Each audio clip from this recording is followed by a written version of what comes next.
할렐루야. 이것을 위해 오셨다라는 제목으로 하나님의 말씀 같이 나누겠습니다.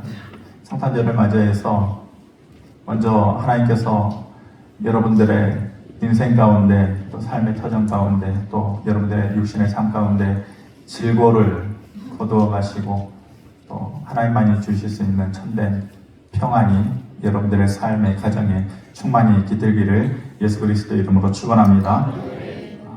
하나님께서 구약의 말씀을 통해서 예수님께서 메시아로 이 땅에 오셔서 죄 많은 세상 또 죄악 가운데에서 죽을 수밖에 없는 인생을 구원하시기 위해서 오실 것을 여러 군데에서 이미 말씀해 주셨는데 그 말씀들 가운데에서 가장 대표적인 말씀이 모여 있는 것이 이사야 53장의 말씀이라고 할 수가 있습니다. 이사야 53장 3절에서 4절 말씀, 슬라이드를 제가 준비했는데 우리 같이 한번 처음 읽어봅시다. 시작. 그는 멸시를 받아 사람들에게 버림받았으며 간고를 많이 겪었으며 질고를 아는 자라. 그는 질로 우리의 질고를 지고 우리의 슬픔을 당하였거늘. 어떻다 말씀하십니까? 그는 우리의 질고를 알고 간고를 많이 겪었다 이렇게 말씀하십니다. 질고를 지고 이 질자라는 게 뭡니까? 질병할 때 그 질자죠. 병질자입니다. 병질자. 우리의 육신의 병, 겪는 어려움. 간고라는 건 뭐예요? 어려울 간자. 인생을 살면서 겪게 되는 숱해 많은 어려움들, 또 고된 마음들, 이런 모든 것들을 예수님께서 그러한 것들을 대신 지시고 그런 것들을 충분히 감당하시고 감당하셨다라는 것은 그것을 대신 지셨다 이런 말이에요. 그리고 그것을 거두어 가셨다 이런 말이죠. 그러면서 우리에게 두 가지의 것을 허락해 주셨다 이렇게 말씀하셔요. 첫 번째는 우리의 죄악을 거두어 가셨다. 우리의 질고를 알고 간고를 공감해 주시면서 첫 번째는 우리의 죄악을 거두어 가시고 조금 전에 말씀을 읽었지만은 그 다음에 우리의 슬픔을 거두어 가셨다 이렇게 말씀하십니다. 2024년도 한 해를 겪으면서 여러 종류의 슬픔들을 여러분들 각자의 삶에서 다들 겪으셨을 것입니다. 살려고 애썼는데도 잘 안 되는 부분들도 있었을 것이고 노력한다고 했는데도 실패한 부분들도 있었을 것이고 또 다른 사람들은 다 즐거워 보이는데 왜 나와 내 가정은 이렇게 기쁨이 없을까? 그런 마음 때문에 괴로워하는 분들도 있었을 것이고 경제적인 어려움 때문에 힘든 사람들도 있었을 것입니다. 그런데 우리의 질고와 간고를 아시는 주님께서 너의 모든 그런 온갖 슬픔을 대신 지셨다. 그것을 거두어 가셨다. 이렇게 약속하시고 그것을 위해서 오셨다. 이렇게 말씀하셨으니까 그 말씀을 내게 주시는 말씀으로 믿고 이 시간에 위로 받으시기를 바랍니다. 그런데 그것을 그냥 주시는 것이 아니라 우리가 자격 없음에도 그것을 우리에게 허락해 주셨다. 이렇게 말씀하십니다. 사실 그런 것들은 좋은 것들이잖아요. 자격 있는 사람들이 받아야죠. 슬픔이 거두어져 가고 또 죄악이 지워지고 이런 것들은 사실 자격 있는 사람들이 받아야죠. 그래서 믿음이 없는 사람들이 생각할 때에는 교회 나간다는 거, 하나님 앞에 나간다는 거 그래도 어느 정도 자격이 돼야지 그 앞에서 즐거워하고 그렇지 나 같은 사람이 교회 나가가지고 예배하면서 자격도 안 되는데 그것을 받을 수 있을까? 그렇게 생각한단 말이에요. 부끄럽잖아. 자격이 안 되는데. 근데 그렇게 말씀하지 않아요. 53장 6절에 보면 제가 읽어드리겠습니다. 우리는 다 양 같아서 그릇 행하여 각기 제 길로 갔거늘 여호와께서는 우리 모두의 죄악을 그에게 담당시키셨도다. 이렇게 말씀합니다. 뭐라고 얘기합니까? 우리는 그릇 행하여 잘 살았다라는 거예요? 못 살았다라는 거예요? 못 살았다는 하나님 앞에서 우리는 다 그릇 행하면서 살았다. 별 볼일 없이 살았다. 내세울 것 없이 살았다는 내 앞에 나올 만한 자격이 있이 나온 사람이 있느냐? 그렇지 않음에도 불구하고 하나님께서 우리의 죄악과 슬픔을 거두어 가셨다는 거예요. 우리가 어떤 자이기에 우리는 다 양 같아서 목사님 양은 좋은 거잖아요. 하얗고 깨끗하고 순하고. 근데 양이 그릇 행하다 앞뒷 말이 안 맞죠? 여기서의 양의 속성은 좋은 걸 얘기하잖아요. 양의 속성 가운데 특별히 두 가지의 것이 좋지 않고 나쁜 것이 있는데 그게 뭐냐면 양은 앞을 못 봐요. 시력이 좋지 않아가지고 바로 앞에까지밖에 보지 못한단 말이에요. 조금 멀리 있는 것은 보지 못해요. 그리고 약간 고집스러움이 있고 이기적인 것이 있어요. 그러니까 꼭 목자가 필요한 거죠. 멀리 보지 못하니까 앞에 낭떠러지가 있으면은 목자가 잘 인도하지 않으면은 고집스럽게 그 길로 가면은 떨어져서 죽는단 말이에요. 그럼에도 불구하고 양은 각기 제 길로 간다. 고집스럽게 제 길로 간다. 각기 옳은 대로 살려고 하고 이기적이고 고집 피우는 게 양인데 그것이 우리의 인생인데 우리의 삶의 모습인데 그러면 자격이 없죠. 그럼에도 불구하고 하나님께서 우리의 슬픔을 거두어 가시고 우리의 죄악을 예수 그리스도에게 담당시키셨도다. 그러니까 여러분들 조금은 위로받고 이 자리에 있으면서 조금은 마음 편하게 계셔도 돼요. 조금 잘못 살으셨어도 조금 자격이 안 된다고 생각하셔도 그러셨구나. 자격이 안 된 사람에게도 나 같은 사람에게도 그런 자격을 주셨구나. 내 슬픔도 그러면은 조금은 거두어 가시겠구나. 내 질고도 하나님께서 거두어 가시겠구나. 이 성탄절에 주님께서 그것을 위해서 나를 위해 오셨겠구나. 조금은 믿는 마음으로 위로받으시기를 바랍니다. 이사야 9장 말씀인데 말씀하시는 주님께서 이 땅에 오신 이유를 뭔가 이유를 알면 느낌이 오죠. 이유를 모르면은 느낌이 그만큼 강하지가 않아요. 그래서 이유를 알면 공감이 되고 그만큼 은혜의 복도 깊어지는 것이죠. 이사야 9장에서 오늘 말씀하시는 이 땅에 오신 이유 두 가지를 말씀하시면서 그 은혜를 기억하고 은혜 받는 시간 되기를 바랍니다. 첫 번째는 인생의 흑암을 지우실 것이다. 너희의 인생의 어둠을 지우실 것이다 말씀하십니다. 1절 말씀 제가 읽어드리겠습니다. 전에 고통받던 자들에게는 흑암이 없으리로다. 옛적에는 여호와께서 스불론 땅과 납달리 땅이 멸시를 당하게 하셨더니 후에는 해변길과 요단 저쪽 이방의 갈릴리를 영화롭게 하셨다. 이렇게 말씀합니다. 스불론 땅과 납달리 땅을 얘기하잖아요. 이스라엘을 보면은 북이스라엘의 끝쪽에 있는 그쪽 경계에 있는 지역이 스불론 지파하고 납달리 지역이거든요. 그러니까 북쪽 경계에 있는 땅이니까 외세의 침략에 가장 노출되어 있어요. 그러니까 아수르에게 침략받고 아람에게 침략받고 옛날 사람들에게 있어서 가장 고통스럽고 가장 위험스러운 게 뭐일까요? 전쟁이에요. 요즘은 여러 가지 위험스러운 상황들이 많겠지만은 예전에 고대 사람들에게 있어서 가장 힘든 것은 전쟁 아니에요. 요즘도 우크라이나 전쟁 오랫동안 가잖아요. 네. 전쟁을 통해서 제일 많이 침략당하고 점령당하고 이리저리 치이고 회복할 만하면 또 침략당하고 그 땅이 스불론 땅과 납달리 땅이라 이 말이에요. 그러니까 사는 게 고통이죠.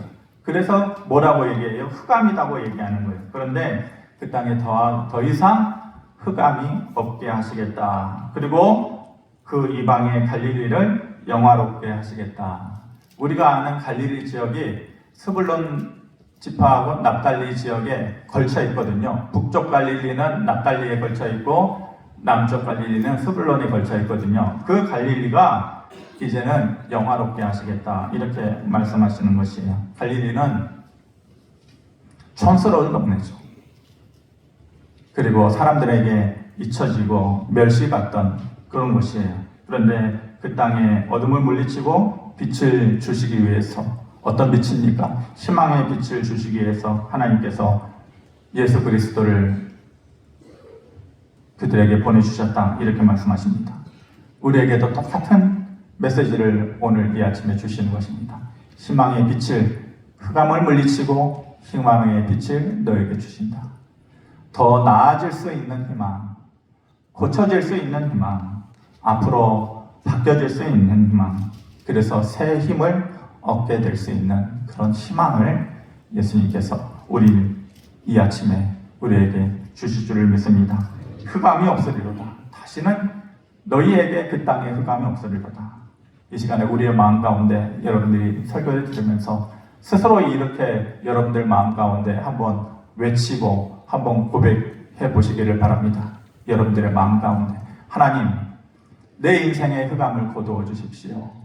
내 가정의 어둠을 거두어 주십시오. 하나님께서 약속하신 대로 다시는 더 이상 흑암이 없으리로다 말씀하셨는데 내 인생도 스불론 땅과 같고 납달리 땅과 같고 멸시받고 무시받고 잊혀진 땅과 같은데 내 인생도 내 가정도 흑암을 거두어 주십시오.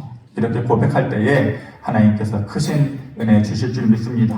두 번째로 오신 이유가 뭐라고 말씀하시느냐? 창성함과 즐거움을 주시기 위해서 이 땅에 주님께서 오셨다. 4절 말씀 우리가 같이 한번 읽어보겠습니다. 시작. 이는 그들이 무겁게 맨 멍에와 그들의 어깨의 채찍과 그 압제자의 막대기를 주께서 꺾으시되 미디안의 날과 같이 하셨습니다. 언젠가는 너희의 어깨의 멍에를 거두고 압제자의 짓누르는 막대기를 깨뜨리겠다 이렇게 말씀합니다. 우리가 인생을 살면서 여러분들 다 보이지 않지만은 배에만 지방이 끼어 있는 것이 아니라 보이지 않지만 어깨에도 짓누르는 멍에가 다 있는 인생의 멍에, 그리고 압제자가 짓누르는 막대기가 있는 모든 인생에 억누르는, 환경이 억누르는 막대기가 있고 가난이 억누르는 막대기가 있고 모든 상황이 억누르는 막대기가 있고, 근데 언젠가는 하나님께서 그 압제자의 억누르는 막대기를 깨뜨리는 날이 있어서 미디안의 날과 같이 하실 것이다 이렇게 말씀하셨어요. 미디안의 날, 뭘 얘기하는 거예요? 기드온의 300용사가 미디안과의 싸움에서 승리한 날을 얘기하는 거예요. 여러분, 고대 전쟁에 있어서 300명이 나가서 전쟁하는 경우는 하나도 없어요. 어떤 전쟁의 역사에 300명이 나가가지고 싸워가지고 이겼다라는 전쟁의 역사가 있나요? 목사님 잘 모르시는 것 같은데 목사님 저 영화를 안 보시는 것 같아요. 영화에 보면은 300이라는 영화도 있는데 페르시아하고 또 그리스 연합군 스파르타하고의 전쟁에 300 영화도 있는데 그거는 모르시나요? 있죠. 근데 그 전쟁은 끝이 실패한 전쟁이에요. 승리한 전쟁이 아니잖아요. 근데 미디안의 이 기드온의 300용사는 수십만 명과 수만 명과 싸워가지고 그 300명이 이긴 놀라운 전쟁, 기적 같은 전쟁이잖아요. 그러니까 미디안의 날과 같이 하시겠다라는 것은 도저히 인간으로는 상상할 수 없는, 꾸며낼 수 없는, 할 수 없는 그런 일을 하나님께서 해주시겠다 이런 말이에요.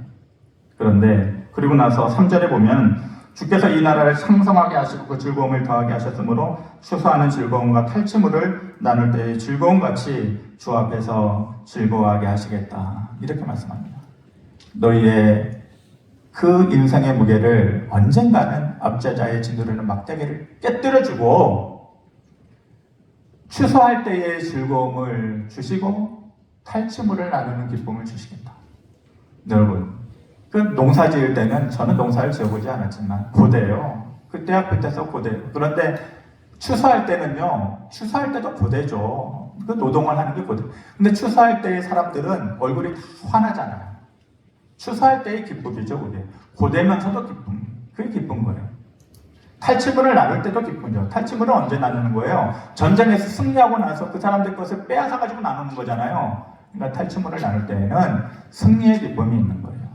거둠의 기쁨이 있고 승리의 기쁨이 있는 거예요. 인생에 있어서 그런 기쁨이 어디 있어요? 잃어버리지 않고 얻어내고 그것을 나눌 수 있는 기쁨. 하나님께서 언젠가는 억누르는 삶에서 우리를 자유케 하시고 없었던 것을 얻게 되고 그것을 나눌 수 있는 기쁨을 주실 때가 있을 것이다. 그러니 그것을 위해서 내가 왔다. 너희가 마음 가운데 기뻐해라. 이렇게 말씀하십니다. 도대체 그런 일이 있을까? 나에게 그런 일이 일어날까? 그렇게 생각하시겠죠. 6절에 이는 한 아이가 우리에게 낳고 한 아들을 우리에게 주신 바 되었는데 그의 어깨에는 정사를 메었고 그 이름은 기묘자라 모사라 전능하신 하나님이라 영존하시는 아버지라 평강의 왕이라 할 것이다. 하나님의 이름이 쫙 열려져 있어요. 그런데 제가 이 말씀을 얼마나 많이 받겠어요. 그런데 한 구절의 말씀에 눈이 딱 꽂혔는데 그것이 뭐냐? 한 아들을 우리에게 낳으신 바 되었는데 그의 어깨에는 정사를 메었고 정사를 메었다? 그게 뭔가? 그래서 성경 번역본들을 쫙 찾아봤죠. 자, 그 다음 슬라이드에 보세요. 현대인의 성경, 새번역 성경, 공독번역, NIV, 킹제임스 버전 다 뭐라고 얘기했어요? 이 정사를 뭐라고 표현하고 있어요? 현대인의 성경에는 그가 우리의 통치자가 되실 것이니, 새번역 성경에는 그는 우리의 통치자가 될 것이며, 공동번역에는 국권을 강대하게 하고 평화를 이루며 법과 정의 위에 굳게 세울 것이며, 다 통치에 관한 얘기예요. NIV에도 government will be on his shoulder, 다 government라는 것이 통치권을 가지다. 그의 어깨에 위에 통치권을 가지다. 다 뭐를 얘기하는 거예요? 정사를 어깨에 매면 통치하다라는 거예요. 통치하다. 이상하다. 정사를 어깨에 매다 그랬는데 어깨에 맨 것이 통치권을 맨 것이냐? 이게 뭐냐 이거예요. 뭐냐? 주석을 찾아봐도 정확하게 설명을 안 해줘요. 근데 딱 하나의 주석에 그것을 뭐라고 얘기하냐면은 이 정사라는 것이 그 당시에 정확하게 표현되어지지는 않았지만 통치의 열쇠다 이렇게 얘기하더라고요. 그래서 내가 이게 열쇠구나. 열쇠구나. 그래서 문득 머리에 떠오르는 것이 우리 조선시대나 조선시대 이후에 시어머니들이 며느리가 집에 새롭게 들어오면은 시어머니가 뭘 가지고 있어요? 열쇠 가지고 있어요. 복관의 열쇠. 야, 며느라, 이제부터 내가 너에게 뭘 주마? 뭘 줘요? 복관의 열쇠를 준다라는 것은 뭘 준다라는 거예요? 이제 네가 다스려라. 열고 닫고 다스리는 모든 권세를 준다라는 거예요. 통치의 열쇠를 얘기하는 거예요. 통치의 열쇠. 근데 이 세상의 정사를 어깨에 맨다라는 것은 이 세상의 모든 것을 열고 닫는 통치, 다스리는 권한을 누가 가진다라는 거예요? 예수 그리스도가. 그래서 뭐라고 말씀하시는 거예요? 사무엘상 2장 6절 7절에 그래서 여호와는 죽이기도 하시고 살리기도 하시며 수월에 내리기도 하시고 거기에서 올리기도 하시는도다. 여호와는 가난하기도 하시고 부하기도 하시며 낮추기도 하시고 높이기도 하시는도다. 하나님께서 여시면 열리는 것이고 막으시면 막으시는 모든 다스리는 권세, 열쇠를 가지고 열면 열리고 막으면 막고 높이면 높아지고 낮추면 낮추고 죽이면 죽고 살리면 사는 것, 모든 권세, 다스리는 권세가 그에게 있다. 그분께서 그 억눌린 것을 다 깨뜨리고 잃어버린 건강을, 무너지는 환경, 그리고 그 가난의 굴레를 다 깨뜨리고 그 멍에를 풀고 너희에게 출산하는 기쁨을 주시겠다. 그것을 위해서 너희가 온 것이다. 이렇게 말씀하십니다. 이 말을 들으면서도 목사님, 그래도 저는 안 될 것 같아요. 내가 처한 현실이 너무 힘들고 무겁습니다. 내가 뭘 어떻게 해볼 도리가 없습니다. 이런 생각에 젖어 있는 분들, 마지막으로 7절 말씀을 한번 읽고 마치겠습니다. 같이 한번 읽어보겠습니다. 시작. 지금 이후로 영원히 정의와 공의로 그것을 보존하실 것이라. 만군의 여호와의 열심히 이를 이루시리라. 아멘. 다시 한번 읽어봅시다. 지금 이후로 영원히 정의와 공의로 그것을 보존하실 것이라. 만군의 여호와의 열심히 이를 이루시리라. 네가 할 것 없다. 가만히 서서 오늘날 너희를 위하여 행하시는 여호와의 구원을 보라 라고 말씀하신 것처럼 여호와의 열심히 그걸 이루실 것이다. 그래서 예수님께서 우리에게 오신 것입니다. 그 예수님이 우리의 인생의 어둠을 거두어 가시고 온갖 슬픔을 거두어 가시고 우리를 억누르는 모든 환경적인 요인에서 우리를 풀어주시고 추수 때의 기쁨을 회복시켜 주신 것처럼 인생의 전쟁에서 승리하고 탈취물을 나누는 것처럼 그 기쁨을 우리에게 회복시켜 주시는 놀라운 은혜가 이 오늘 성탄절뿐만이 아니라 연말에 또 연초에 이어지는 크신 은혜가 있기를 주님의 이름으로 축원합니다. 고마우신 아버지 하나님 은혜를 감사합니다. 마리아가 어떻게 내 몸에서 처녀의 몸에서 예수 그리스도가 나겠느냐고 했을 때에 마지막에 고백이 말씀대로 되리라 믿었을 때에 그대로 될 것을 믿는 그 여인이 복되다 말씀하였습니다. 우리도 이 말씀을 들을 때에 내 인생에도 이 말씀대로 되리라 믿는 믿음을 우리에게 허락하여 주시옵소서. 우리 인생의 어둠을 거두어 가시고 우리 인생에도 나오미처럼 잃어버린 삶의 즐거움을 회복시켜 주시고 오늘의 모든 환경의 어두움들을 다시 한번 깨뜨리시고 우리 새롭게 하시는 놀라운 은혜를 우리에게 허락하여 주시옵소서. 다시 한번 감사드리며 예수 그리스도의 이름으로 기도하옵나이다. 아멘.